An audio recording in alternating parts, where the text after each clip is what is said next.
In a world where silence often hides the deepest scars, a quiet immigrant maid and a spoiled heir cross paths in a way neither could have imagined. When 14-year-old Tyler Belmont humiliates Lena Morales in front of his friends, he thinks nothing of it, until hours later she saves his life in an alley no money could protect him from. From that night on, an unlikely journey begins, one of discipline, redemption, and the kind of strength that can't be bought.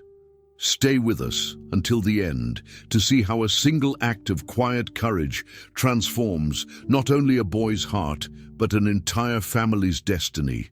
Tyler Belmont pushed his chair back with a screech, half on purpose to make a point, half because he liked the way it startled the staff. He was only 14, but he had already perfected the look of a boy who owned every inch of the world he walked on. Two of his friends, Logan and Mason, trailed behind him, their phones raised, laughing at jokes that weren't even funny. "Check this out," Tyler muttered to them as he spotted the new maid.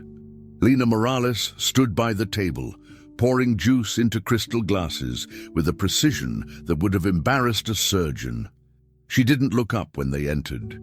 Her dark hair was pulled into a simple bun, and her movements were calm but efficient, as if she had memorized a rhythm only she could hear. "She doesn't even blink," Logan whispered, zooming his phone on her. Mason smirked. "What's her name again?" "Doesn't matter," Tyler said. "She's new." "They all are." But there was something in his voice, a restless irritation that even he didn't understand. He watched her for a moment longer, like a cat sizing up a bird, and then took a slow step forward, fingers grazing one of the juice glasses she had just filled. Lena noticed the motion only in her periphery. She had been warned about the boy by the cook, arrogant, spoiled, cruel, in ways too subtle to leave bruises, but deep enough to cut. Yet she didn't flinch. She placed the pitcher down gently, folded her hands behind her back and said, "Good morning, sir." Her voice was soft but not submissive, and the single word "sir" hung heavier than Tyler expected. Logan snorted under his breath. "Sir," he mimicked in a high voice.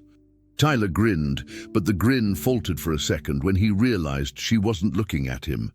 She was looking through him, like he was an obstacle she had already planned around. "You think you can sit here, drink like us, call me sir?" he snapped. Lena tilted her head slightly, still polite. "Your mother asked me to prepare the table," she said. Tyler barked a short laugh. "Oh, so now you're blaming my mom?" Mason chuckled and whispered, "Bro, film this." The phone's red light blinked. Lena's fingers tightened briefly around a napkin, but her posture didn't shift. She didn't explain herself again. She didn't lower her eyes. That composure was like gasoline on Tyler's fire. He'd been scolded by his father the night before for a grade he barely cared about, ignored by his mother during dinner. And now, here was this woman, this nobody, refusing to react to him. He picked up the glass of orange juice slowly, making sure his friends caught every second of it on their screens. "Let's see if she still thinks she's in charge," he muttered. Logan chuckled nervously, sensing the tension. "Ty, come on, man."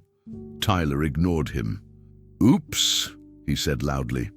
And with one sharp movement, he tipped the entire glass forward, sending the cold liquid cascading down Lena's shoulder, soaking her crisp uniform in sticky orange streaks.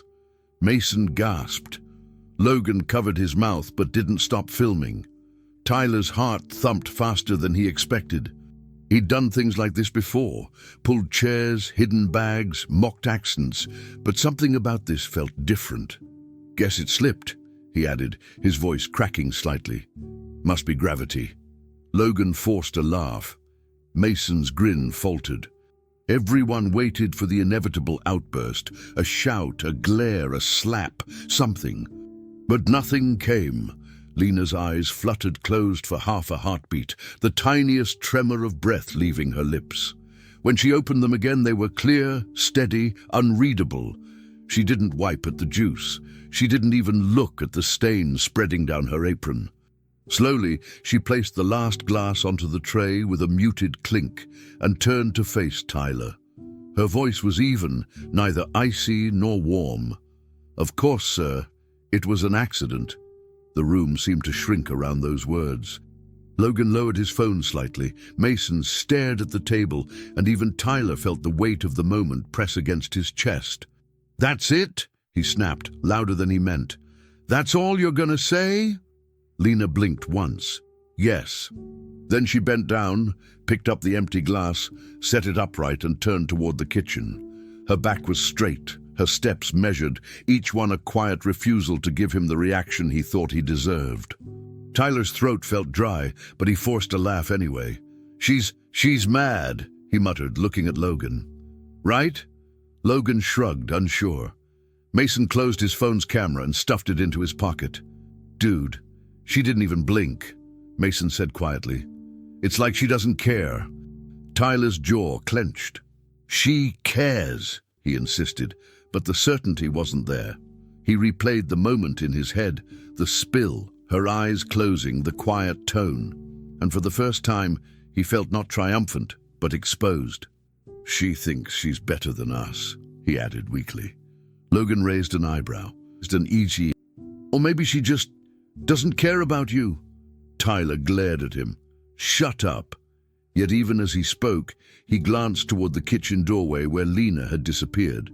Something about her retreat, not hurried, not angry, just absolute, made his chest tighten in a way he couldn't name. In the kitchen, Lena moved with the same steady rhythm she'd learned years ago on tournament mats and in refugee lines. She slipped off the apron, rinsed it quickly, and hung it to dry, ignoring the sticky streaks on her skin. She didn't tremble. She didn't mutter. She had known worse men, sharper words, hotter liquids, but as she washed her hands, she thought of the boy's face, the thin crack in his voice when he'd tried to joke. She remembered being 14 herself, training barefoot in a dusty gym, fists bruised, but heart unbroken. This wasn't anger, she felt. It was a strange flicker of recognition, and yet she pushed it aside because recognition did not excuse cruelty. "Accident," she whispered, echoing her own words. And the sound was not for him but for herself, a reminder of the promise she'd made when she fled her country, never to raise her hand in anger, never to let provocation decide who she was. Back in the dining room, Tyler stared at the empty doorway, still holding the pitcher of juice as if it might anchor him. His friends shifted awkwardly. Logan finally said, "Let's go upstairs, man." Tyler didn't answer. He wasn't sure what he felt. Irritation, confusion, something heavier he couldn't shake. The video Mason had taken felt suddenly stupid, the joke flat. He set the pitcher down, its weight heavier than before, and muttered, "Whatever." But as he walked away, wiping his hands on his jeans, he couldn't stop himself from glancing back one last time. She hadn't screamed. She hadn't pleaded. She'd looked him in the eyes and refused to play his game. And though Tyler Belmont didn't know it yet, that quiet refusal had already begun to chip away at the boy he thought he was, long before Lena Morales would say another word to him. Tyler didn't tell anyone he was leaving the house that evening. His mother was in the middle of a call with some charity board in New York, and his father was, well, wherever millionaires disappear to when they want to avoid their families. He slipped past the guard post on the side gate with practiced ease. Logan and Mason were already waiting, bikes tossed to the side, sneakers untied, phones glowing. "Let's go down to Harper Street," Mason suggested. "There's a guy there who sells vapes without checking IDs. Tyler smirked and shrugged. "Why not? Let's get out of this mausoleum." They laughed, loud and careless, cutting through the sidewalks like they owned the night. The neighborhoods around Belmont Ridge were pristine, sure, but beyond the hedge-lined cul-de-sacs and armored gates lay something else entirely. Streets the Belmonts didn't build. And Tyler, in his arrogance, thought he was untouchable, simply because he had never been touched. They wandered for nearly 30 minutes, making jokes at pedestrians, kicking soda cans, filming short videos for Logan's story. Tyler's mood had started to dip, though he didn't show it. That moment from earlier, Lena's stillness, her refusal to shrink, kept replaying in his mind, despite every effort to shake it off. He hadn't told the others about what happened that morning. He didn't need their opinions. "You good, man?" Logan asked as they crossed a dimly lit alley near a liquor store. "You're quiet," Tyler scoffed. "Just bored. This place sucks." He was about to turn back when two figures stepped from the shadows. They didn't stumble, didn't slur. They moved with intention. Black hoodies, faces covered with cut-up scarves, hands already pulling something from their pockets. Wallets, phones. "Now," one of them growled. Mason froze. Logan laughed until he saw the glint of a blade. Tyler felt his stomach turn. It happened quickly. Logan handed his phone over with shaking hands. Mason tried to plead, but the taller assailant shoved him against a dumpster. Tyler hesitated, his body failing him. "You don't know who I am," he said, his voice breaking, a pathetic attempt at dominance. The shorter one stepped toward him, knife raised. "You think we care, rich boy?" he hissed, grabbing the front of Tyler's hoodie and yanking him forward. The metal was cold when it touched his skin. Not deep, not yet, just enough to make the threat real. In that moment, fear didn't creep in. It dropped like lead. This wasn't schoolyard drama. This wasn't yelling at maids. This was someone who looked at him and saw nothing worth sparing. Tyler's legs locked, his vision narrowed. No one had ever looked at him like prey before. His voice failed entirely. Then a sound broke the tension, a sharp shift of motion behind them, not running, not yelling, just movement, fast and deliberate. In one blur of motion, the man holding Tyler was yanked back with a force that sent him spinning to the ground. The taller one turned, raising his weapon, but it was kicked from his hand before he could blink. Tyler hit the pavement, stunned, and looked up. There she was, Lena Morales, wearing the same clothes from earlier, no coat, hair still tied back. Her stance was solid, balanced. One attacker lunged, she dodged. Another tried to strike, she deflected, stepped in, and brought him down with a single brutal elbow to the ribs. Neither man stood a chance. She didn't scream, she didn't hesitate. She dismantled them like a machine, but not with rage, with control, with purpose. And when it was over, both assailants were on the ground, moaning, clutching injuries they couldn't comprehend. Tyler stared, mouth open, heart hammering. Lena didn't look at him right away. She reached into her back pocket and pulled out her phone, dialing calmly. "Security, this is Morales," she said, breath steady. "Two suspects incapacitated. Bypass gate 4. They're in the alley behind Ash and Carol." "Yes, I'm secure." Only then did she kneel beside Tyler. "Are you hurt?" He shook his head, too overwhelmed to answer. "Stand," she said. It wasn't a request. He obeyed, legs trembling.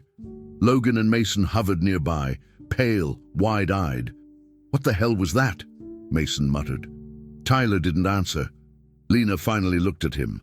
"Why are you out here?" Her voice wasn't angry. It wasn't soft either, just grounded. Tyler opened his mouth, then closed it. "I don't know," he said. "I just wanted to get out." Lena gave a small nod, then turned to check if the attackers were still conscious. "Next time, remember, the world doesn't care who you are. You have to know how to stand in it." As the sound of approaching security cars filled the distance, Lena took one step back. Tyler followed her movement with his eyes. Not like before, not with the smugness of a boy trying to win a game. Now he saw her entirely differently. This wasn't just a maid. This wasn't someone he could ignore. She had appeared like something out of a myth, fast, silent, precise, a secret hidden in plain sight. For the first time in his life, Tyler saw someone do something extraordinary that couldn't be bought, faked, or recorded for likes. She didn't check on the boys again, didn't wait for applause. She simply walked a few paces forward, hands calm, breath level, like she hadn't just saved 3 lives. And Tyler, still shaking, finally whispered to himself the only truth that made sense in that moment. She's stronger than anyone I know. When the black SUV screeched to a halt just beyond the alley, Tyler instinctively stepped behind Lena. He didn't even realize he'd done it until he felt the shame crawl up his neck. The driver's door swung open and Richard Belmont emerged, jacket half on, phone still clutched in one hand. His eyes swept over the scene, 2 groaning men on the ground, his son wide-eyed and pale, and Lena Morales standing like a monument between chaos and calm. "Tyler!" he called, rushing forward. "Are you hurt?" Tyler opened his mouth but couldn't find the words. The trauma hadn't processed fully. The reality of how close he'd come to being gutted still hovered just out of reach. Richard's gaze moved past him to Lena. What the hell happened here? His tone wasn't angry. It was confused. And for a man who always assumed control, confusion looked foreign on his face. Lena met his stare without flinching. "There was an attempted mugging. I intervened." She said it as if describing a spilled drink. Tyler watched his father, waiting for him to dismiss her, to downplay what had happened. But Richard didn't. He looked between her and the men on the ground, the truth dawning slowly. It was Tyler who spoke next. "She saved me." The words came out stiff, like they were caught in his throat. "They had a knife. He gestured toward the bodies still moaning on the pavement. "She did that." Richard's mouth twitched slightly, unsure whether to believe what he saw or what he heard. He took a step closer to Lena, lowering his voice. "Is this true?" Lena nodded once. "Yes, sir. And earlier today, someone said there was an incident with juice." Tyler's jaw tensed, but he didn't run from it. "I dumped it on her," he said flatly, "in front of my friends. There it was, the truth. The raw and humiliating." Richard blinked, taken aback. "Why?" "Because I was angry. Because I thought I could. Because I wanted her to feel small," Tyler replied, each word sharp with regret. He didn't look at Lena as he spoke. He didn't feel like he had the right. Richard exhaled, the sound almost a growl. "And she still saved you?" Tyler nodded. Without a second thought, Lena remained quiet. She didn't offer grace or guilt.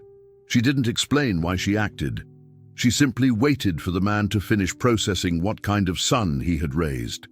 Richard took several slow steps back and ran a hand through his hair. "You know," he said, more to himself than anyone, "I've spent 15 years throwing money at tutors, summer camps, life coaches, trying to shape him into someone who'd grow up decent." He looked at Tyler again, eyes heavier now. "And none of it stuck. Not one damn lesson." Tyler wanted to defend himself, but he couldn't, not after what had happened. "I never asked him to be perfect," Richard went on, voice low but firm, "but I did expect him to recognize value in people who don't wear his last name." He looked at Lena again. She hadn't moved, hadn't relaxed an inch. "You did more in a single evening than any of us managed in a decade." His voice cracked, and for a moment, Tyler saw the weight his father carried, the pressure of building empires and watching his only son crumble in character beneath them. "Would you?" Richard hesitated. It was a rare thing to see a Belmont unsure. "Would you consider helping him? Teaching him?" He swallowed. "Not just martial arts. Teach him how to be someone who doesn't need rescuing from himself." Lena's expression didn't change, but something in her posture softened just slightly. Her eyes flicked toward Tyler, who finally lifted his own. He wasn't glaring or smug or distant. He looked small, not in a weak way, in a human way. Stripped of ego, of pride, of the layer of performance he wore like a school uniform. "And if I say yes?" she asked quietly. Richard answered, "We compensate you. Whatever you need, time, privacy, space." But Lena interrupted him with a raise of her hand. "That's not what I meant." Her gaze returned to Tyler. "If I say yes, you'll listen?" Tyler nodded. You'll show up on time? Yes, he said again, voice low. You'll stop treating me like furniture and start seeing me as someone who can break you in half? That almost made Richard flinch. But Tyler, to his credit, took a breath and answered, I will. It wasn't a joke, it wasn't performative, it was as close to vulnerable as Tyler Belmont had ever been in his life, and Lena could see it. She studied him a moment longer, then finally nodded. Then I'll do it, but only if he's really ready to hear what I have to say. Richard extended his hand, but she didn't take it. Instead, she turned and walked toward the security car, where the officers were just now arriving. She gave them a brief report, efficient as ever, before walking away without waiting for approval or praise. Tyler stood frozen, the adrenaline still clinging to him like fog. Richard placed a hand on his shoulder, not firm, not commanding, just there. For once, it wasn't a gesture to move him somewhere, but to ground him. She agreed, he said. Tyler nodded. I know. There wasn't relief in his voice, or victory, just awareness, a shift, and somewhere deep in his gut. For the first time in a long time, Tyler Belmont wanted to earn something real. And so the moment settled. The father didn't pretend to understand what his son had just witnessed. The boy didn't pretend he could go back to who he'd been that morning. And Lena Morales, who hadn't spoken more than a few dozen words that night, had been asked to take on something far heavier than a boy's training. She'd been asked to be the mirror that no one else in that house had dared to hold up. And still, when Richard Belmont looked at her with that rare sincerity and asked, "Would you teach him?" she answered only after one last look at Tyler, not as a boss, but as a boy, and said, "If he's ready to listen." Tyler arrived at the gym before he could convince himself not to. The air still carried the chill of early morning, and the lights inside the space flickered once before humming to life. He hesitated at the threshold, gripping the strap of the gym bag slung over his shoulder like it could anchor him. He had expected noise, maybe a soundtrack, or at least the scuff of gloves against a punching bag. Instead, there was only Lena, standing barefoot at the center of the mat. She wasn't stretching or warming up. She wasn't scrolling through a phone or even pacing. She was just there, still. Her eyes opened when she heard him. "Shoes off," she said calmly. Tyler swallowed and kicked his sneakers aside. His socks felt slippery on the mat. He walked toward her, trying to project a version of himself that didn't feel ridiculous in gym clothes. "So, are we doing push-ups or something?" he asked, with an awkward laugh. Lena shook her head. "No." She didn't smile. "Stand in front of me. Feet shoulder-width apart, arms relaxed." Tyler blinked. "That's it?" She nodded. "Your first lesson is to stand and not move." At first, it was almost funny. Tyler positioned himself the way she said, adjusted his feet, straightened his spine. He tried to hold a smirk on his face, like this was beneath him, like he was humoring her. But as the seconds stretched into minutes, the silence began to press against him. Lena stood in front of him, still as a statue, watching, not with judgment, but with that same calm, unblinking presence that had thrown him off every time. "How long do I have to do this?" he asked after a few minutes. "Until you stop fighting it," she replied. "Stop fighting what?" "Yourself." Her voice was steady. "Your nerves, your breath, your fear of being still, your need to prove something that doesn't need proving." Tyler shifted his weight from one leg to the other. "I thought this was training, not therapy." "It's both," she said. "Your body moves from your mind. And your mind doesn't know how to be quiet yet." Tyler rolled his eyes, but it wasn't defiant anymore. It was defensive, because somehow just standing there in silence, stripped of distractions, was harder than anything else he had done.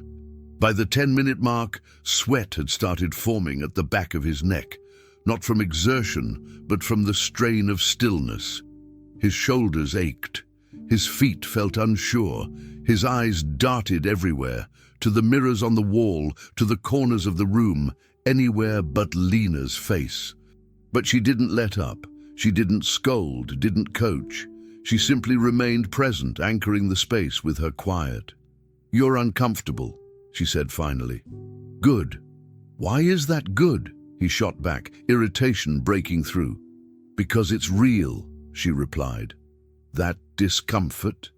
That's who you are when the noise is gone. You've used your voice, your name, your money to fill space that you don't know how to stand in.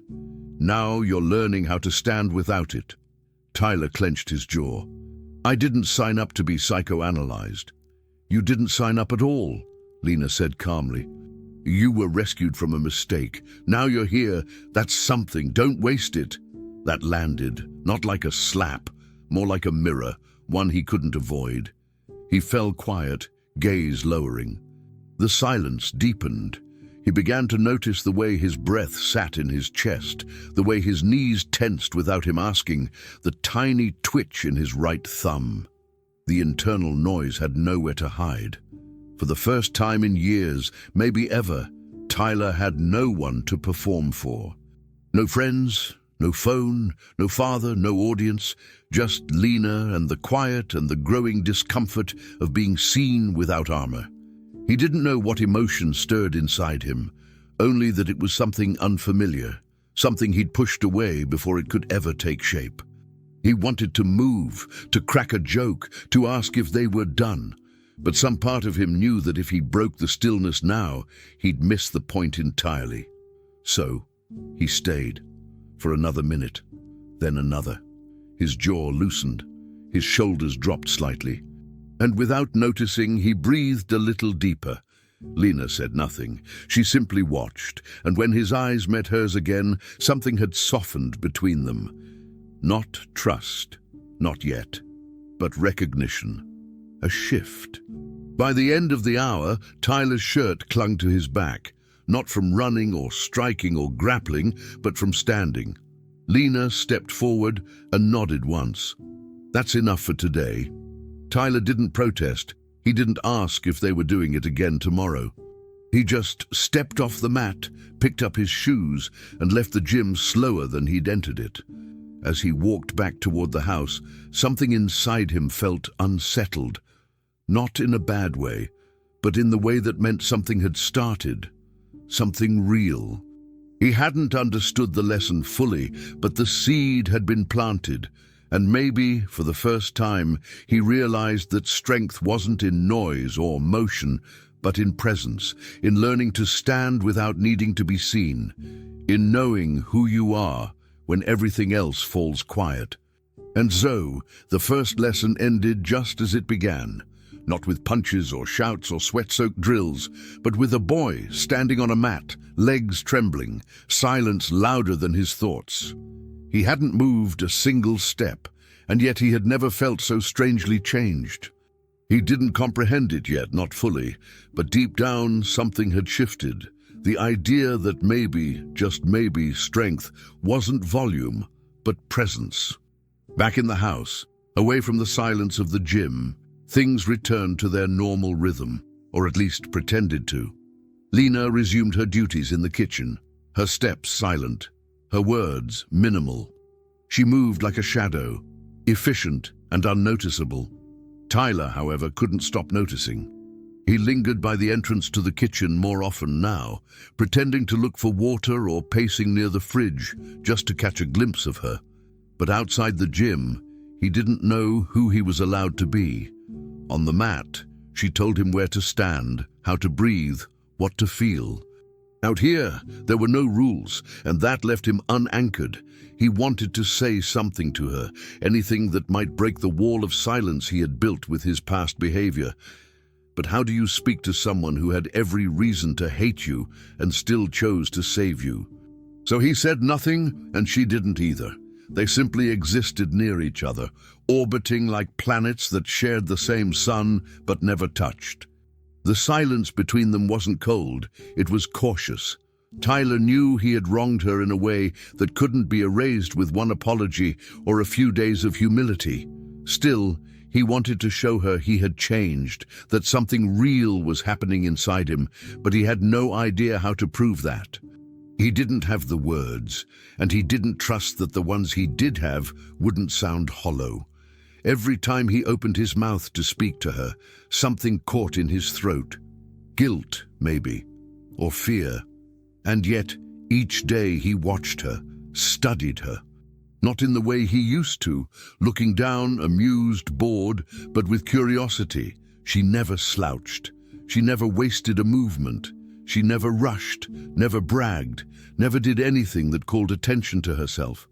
But Tyler saw everything. He noticed how she cut fruit with exact precision, how she paused for a heartbeat before handing something to someone, as if weighing the exchange. He admired her without knowing how to say it, and he doubted she noticed him at all, until the morning he saw the bowl. It was there on the counter before breakfast, simple white ceramic.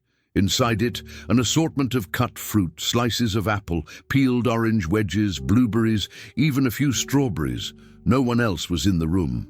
The staff hadn't arrived yet, and his mother was still upstairs, probably on a call she'd talk through breakfast. Tyler stopped when he saw it, drawn in by something unexplainable. At first, he thought it was meant for someone else. But then he saw the folded piece of paper next to the bowl. It wasn't sealed, just bent once in half. He picked it up slowly like it might dissolve. He opened it, expecting instructions, or maybe some kitchen label. But there was only one word, written in small, precise handwriting. Tyler. No exclamation, no extra note, just his name. And that alone made his heart pause in his chest, because she had written it, not spoken it, not labeled it for a task. She had written his name. It was a gesture so small it nearly undid him. He stood there for longer than he should have, holding the note, staring at the bowl. His mouth was dry, and his hands were strangely cold. It wasn't about the fruit. It wasn't about the handwriting. It was what the gesture meant. She saw him. Even after what he'd done, after the humiliation, the disrespect, the arrogance, she saw him, not as a project, not as a burden, but as someone who could still be offered kindness. Tyler swallowed hard and folded the paper back exactly how he found it, then slipped it into the pocket of his hoodie like it was something sacred. His stomach twisted, not with hunger but with something deeper. He didn't eat the fruit right away. He sat down first, stared at the bowl for a while, then slowly picked up a single piece of apple and bit into it without looking up. The taste was sharp, fresh, but what stuck with him wasn't the flavor. It was the fact that someone had cut it for him, by hand, and thought he was worth the effort. When Lena entered the kitchen minutes later, she didn't acknowledge him. She didn't ask if he saw the note, didn't check to see if he'd eaten. She simply walked past him to the sink, rolled up her sleeves and got to work. Tyler watched her from the corner of his eye, wanting to say thank you, but the words still felt too small. So he said nothing, just like her. But the silence now felt different. It was no longer a void. It was a bridge, thin and unfinished, but present. He finished the fruit without rushing. Before leaving the room, he placed the bowl gently in the sink beside her. She didn't look up, but he knew she heard him. And when he turned away, he let himself smile just slightly, because for the first time, he felt like maybe he wasn't invisible either. So when Tyler found that bowl with the note, his name spelled out with care, no sarcasm, no demand, he understood it for what it truly was, a quiet invitation. A way of saying, I saw what you were, but I also see what you're trying to become. It wasn't forgiveness, not yet. But it was acknowledgement. And for a boy who had spent his life shouting to be noticed, nothing had ever spoken louder. The training had been going well, until it wasn't. Tyler had shown up every day for the past 2 weeks. He followed instructions, absorbed Lena's critiques, pushed through discomfort, and for the most part, kept his mouth shut. But beneath all that effort, something stubborn still festered, pride. Not the flashy kind he used to wear like a crown, but the quieter, more dangerous version, the part of him that hated being wrong, hated feeling weak, hated needing someone. And Lena, despite all her grace, didn't let him hide. She noticed every flinch, every defensive joke, every time his form slipped because he couldn't let go of control. On that particular afternoon, during a drill involving balance and resistance, he snapped. Lena corrected his stance for the third time, and something in him unraveled. "You're not my mother," he barked, yanking his arm out of her guidance. "You don't get to act like you know everything." She didn't react, not even a raised eyebrow, and that somehow infuriated him more. "Say something," he shouted. She remained quiet. That silence, the one he used to mock, now felt like a mirror he couldn't stand to look into. He ripped the training belt from his waist, threw it to the floor, and stormed out. He hadn't made it 5 steps down the hallway before regret started to gnaw at him. Not because he'd embarrassed himself, but because he knew, somewhere deep and ugly inside, that he hadn't been yelling at her. He'd been yelling at himself. He didn't understand the way she saw him, didn't know how to sit with someone who offered truth instead of comfort. And so, when he was pushed into discomfort, he lashed out the only way he knew how. He didn't go back to apologize. Not yet. He spent the rest of the afternoon pretending he was fine, slamming doors a little harder than needed, avoiding everyone, including his father. That evening, after dinner, he wandered the halls without direction, not out of curiosity but restlessness. His feet eventually brought him to the service wing of the house where the staff had their rooms. He wasn't even sure why he went. He didn't plan it. He only stopped when he heard something from behind one of the doors. It was faint, soft, but unmistakable. Not a shout, not anger. Crying. Suppressed, careful crying. His breath caught in his throat. It was Lena. He froze. He had never heard her make a sound that wasn't controlled or deliberate. In his mind, she didn't cry. She didn't break. But here it was. Proof that she, too, had something she carried. That maybe teaching him wasn't easy for her either. He stepped closer to the door, but didn't raise his hand. He thought about knocking, about apologizing through the wood. But somehow that felt wrong, like it would expose her when she had clearly chosen to grieve privately. Instead, he slid down the wall opposite her door and sat, arms resting on his knees. He didn't check his phone. He didn't fidget. He just sat, listening. Not eavesdropping to gather information or feed some curiosity, but to stay near her pain, not as a punishment, but as presence. He didn't know what had broken inside her. He didn't know if it was something from the past, something about him, or something else entirely. But for once, he didn't need to know. He just needed to stay still. Minutes passed. The muffled cries rose and fell, and with them came long pauses, pauses that echoed louder than the sobs. Tyler found himself breathing slower. The feeling in his chest wasn't guilt anymore, it was understanding, or something close to it. Lena had carried herself with quiet authority from the moment she arrived, never faltering, never seeking pity. And now, in the silence of her small room, hidden from everyone else, she had finally let go. And he who had shouted at her hours before, who had declared himself too proud to be corrected, was now hearing the cost of her strength. The kind of strength that didn't show up in punches or power, but in the decision to get back up after being shattered. His throat tightened. This wasn't about training anymore. This was about two people who had both forgotten in different ways how to let others see their pain. When the crying finally stopped, it didn't fade. It ceased, clean, controlled, like a door quietly closed. Tyler didn't move. He stayed where he was, head against the wall, eyes closed. He wanted to say something, anything. But for the first time in his life, he understood that words could make a wound worse, that there were times silence wasn't absence, it was respect. So he remained there, outside her door, not as a witness, but as a student. He wasn't ready to ask for forgiveness. He hadn't earned that yet. But he could wait. He could be quiet. And in that silence, he began to realize that everything Lena was teaching him on the mat had nothing to do with fighting, and everything to do with staying, with standing in pain without turning away, with being there for someone without needing to fix them. And so, Tyler didn't knock. He didn't call her name. He just sat on the floor outside her door, listening until the crying stopped and the quiet took its place.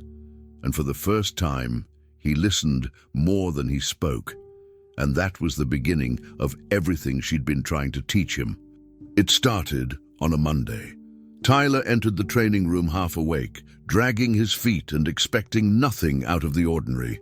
But when he opened his locker, nestled between his gloves and folded sweatshirt, he found something he hadn't expected. A small square of paper, unlined, torn clean on one edge, like it had been ripped from a journal. Written in dark ink with letters strong but elegant was a single word: resilience. He stared at it for a moment, uncertain if it was meant for him or if someone had simply misplaced it. There was no signature, no date, no instruction, just that one word. And yet, it stayed in his hand longer than he expected. That day, training felt different. He didn't push as hard, didn't rush to get it right. Instead, he focused. Every time he felt frustration rise, that word echoed somewhere in the back of his mind. Resilience. After practice, instead of tossing it, he folded the paper and placed it gently in the pocket of his hoodie. He didn't say anything to Lena, and she didn't mention it either. But the next morning, there was another. Route. That's all it said. No punctuation. Another torn paper, same corner. By the end of the week, there were 4 more. Breath. Anchor. Choice. Still. Each time the words came without warning, tucked discreetly in his locker, as if they belonged there. Tyler began to collect them without really knowing why. At first, he just kept them in his drawer. Then, one afternoon, while avoiding a history assignment, he found himself pinning them to the corkboard above his desk. Not in any order, not for decoration, but because somehow they grounded him. The notes were like quiet reminders that someone was paying attention, not to his performance or his grades or his image, but to who he was becoming. He didn't ask Lena if it was her. He knew it was. Her handwriting was unmistakable, purposeful, slightly slanted, careful but not overly neat.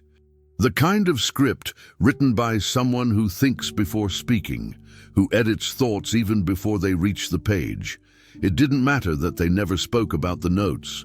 What mattered was that they kept coming. Weeks passed. Tyler began looking forward to opening the locker door, as if those slips of paper were small windows into something steadier than praise or approval. He started bringing his phone less to practice, started arriving a few minutes early, stretching without being told. During one session, Lena asked him to repeat a breathing sequence 3 times, and he did, without a joke, without a roll of the eyes. When he lost his balance during a stance, he corrected himself silently instead of blaming the mat or the drill. It wasn't that he had stopped being himself. He still mumbled under his breath when he was annoyed, still got distracted sometimes, but the spikes of arrogance, the defensiveness, they weren't gone, but they no longer ruled him. And Lena noticed. She never praised him directly. But one day, the note in his locker read, "Shift." That one word made him sit on the bench for 5 whole minutes, reading it again and again. He felt something tighten in his chest. Not pain, not pride.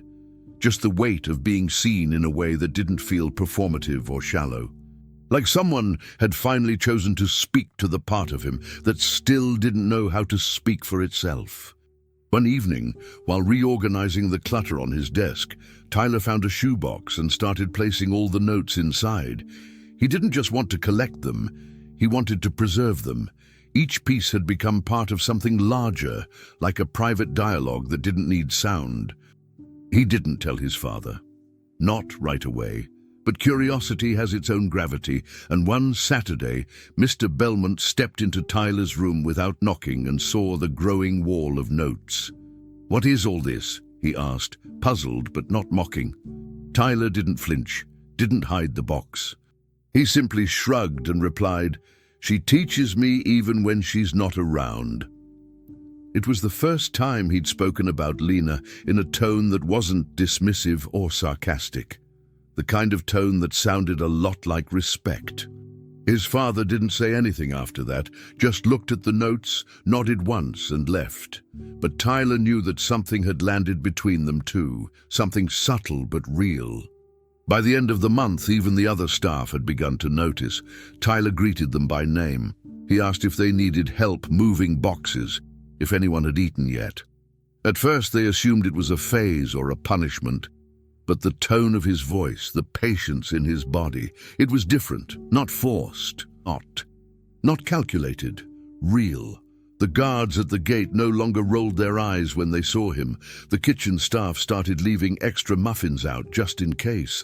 Something had shifted in the air and everyone could feel it. And all of it, every inch of growth, every choice to pause, to listen, to be present, had started not with a lecture or an apology, but with paper and silence. The gym didn't transform overnight.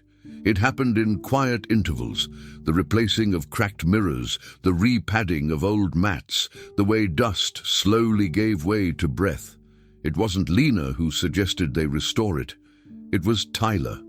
He didn't say it out loud, but one evening after training, he stayed behind, sweeping. When Lena returned the next morning, the place looked different. Not clean, not polished, but touched. Someone had cared enough to start. And so, step by step, piece by piece, they rebuilt it. Not to its former state, but to something new. Lena began holding classes on Saturdays. Nothing official, just a few teens from the neighborhood, kids who didn't have gyms or mentors or even a pair of decent shoes. Tyler never asked to join. He simply showed up. He didn't try to teach either. He listened, carried pads, rolled up mats, brought water. Sometimes he'd kneel beside a boy struggling with form and whisper what Lena had once whispered to him. Stillness first. Lena watched it happen, not with surprise, but with quiet certainty, as if she had always known that silence, once understood, could echo in others too. The kids began to look forward to seeing Tyler. Not because he was rich or because his name was Belmont. In fact, they didn't even know that. He was just Tyler, the quiet older boy who listened without judgment and spoke without pride. Lena made no special mention of his help, never called him out in front of the group, but she'd leave a towel folded just for him or nod once when he carried something heavier than the others could. He didn't need praise. He was learning something deeper, that presence could be louder than performance. One afternoon, a boy named Andre refused to enter the gym. He stood outside the door, arms crossed, eyes defiant. "I don't belong here," he muttered. Tyler didn't tell him he was wrong. He just sat beside him and said, "Me neither," once. No explanation, no backstory, just the truth. Eventually, Andre walked in, started slow. Didn't leave after that. It wasn't about kicks or punches. It was about permission to exist, to try, to fail, and be seen anyway. Tyler had once needed that. Now he gave it back without even realizing. It was on one of those Saturdays that he brought the envelope. It was just past noon, class had ended, and the last of the kids had trickled out. Lena was wiping down the wall bars when she turned and saw him standing there. He wasn't holding the envelope like a gift or a secret, just like something that needed to be given. "This is for you," he said, his voice quieter than usual, but steady. She looked at him for a long moment before taking it. No rush to open, no dramatic pause. She unfolded the flap and read what was inside, slowly, carefully. Her eyes scanned the forms, legal documents signed, notarized with his full name, and at the end, a change. Not adoption, not legality, just a name. Tyler Morales, voluntary, symbolic, his choice. Her breath caught. Not because it made things official, but because it made them real. "I don't want to be your son," he clarified softly, almost afraid of misunderstanding. "You're not my mother." Lena nodded slowly, still listening. "But you saw me before I knew how to be seen, and you didn't just forgive me, you taught me to show up." He scratched his neck, a rare nervous tick. "You gave me more than silence. You gave me something I didn't even have a name for before." He paused. "So now I want to carry yours, if that's okay." For a moment, nothing was said. The gym stood still, not frozen, but full. Full of everything they had survived, everything unspoken, and everything that had grown in the quiet. Lena stepped closer, holding the envelope loosely in one hand. She didn't cry. She didn't make a speech. Instead, she placed her forehead gently against his, eyes closed. They stood like that, two people who had come from different wars, different wounds, and met in the stillness between them. "Now you're strong enough," she whispered, her voice barely more than breath, "to take care of someone too." She didn't mean physically. She didn't mean like a protector or a fighter. She meant something harder, to see someone through, to stand beside them without needing to control, to love without noise. Tyler nodded. She stepped back, folded the envelope again, and placed it on the bench beside her. He didn't need a response. He'd already gotten it. They returned to their tasks, cleaning, folding, closing down the gym. But something irreversible had happened in those few minutes. A name had changed. A chapter had closed, not with a door slamming or a final punch, but with an exhale, with reverence. With two people who had once lived entire lives alone, standing together, not as teacher and student, not as worker and heir, but as something harder to define and easier to feel. Family, perhaps. Chosen, not inherited. Earned, not owed. And on that Saturday, under no grand announcement, with no one else watching, the gym became something more than a space for sweat and stances. It became the place where silence ended. Not because someone shouted over it, but because someone finally answered it. We pour our hearts into every story we bring here, and this one was no different. If this journey between Lena and Tyler moved you, please consider subscribing to our channel. It's your support that helps us keep creating these special stories, the kind that take days to write, but stay with us for much longer. We'd love to hear from you in the comments. What part of this story touched you the most? And while you're here, feel free to explore our other videos. Each one was made with the same care just for you. Thank you for being with us. See you next time.